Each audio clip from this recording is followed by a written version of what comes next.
America అధ్యక్షుడు Trump గెలిచిన దగ్గర నుంచి ప్రతి దేశాన్ని కూడా ఏదో ఒక రకంగా ఇబ్బందులకు గురి చేస్తూనే ఉన్నాడు.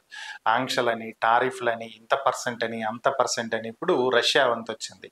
ఉక్రెయిన్ రష్యా యుద్ధానికి సంబంధించి పుతిన్తో చర్చలు జరిపాడు. అవి విఫలమైనవి. పుతిన్ ఒప్పుకోలేదు.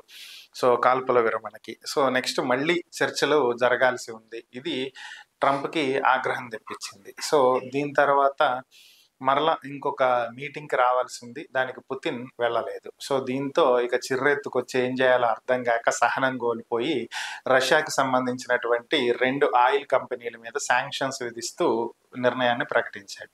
సో ఇది పరిస్థితి ఎట్లా ఉంటది అంటే, ఆల్రెడీ యూరోపియన్ యూనియన్ రష్యా మీద వేసినటువంటి ఆంక్షలకి దానికి కూడా అమెరికా ప్రోద్బలమే.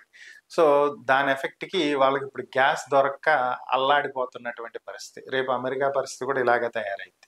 దీనికి సంబంధించి పుతిన్ స్పందించడం జరిగింది. అమెరికా విధించినటువంటి ఆంక్షలు మా ఆర్థిక వ్యవస్థ మీద ఎటువంటి ప్రభావాన్ని చూపించవు.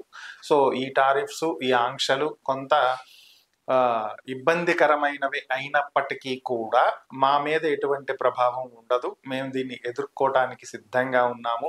అలాగే రష్యాకు సంబంధించినటువంటి ఎవరు కూడా, ఏ కంపెనీ అయినా సరే మీ ఆంక్షలకు భయపడేటువంటి పరిస్థితి లేదు.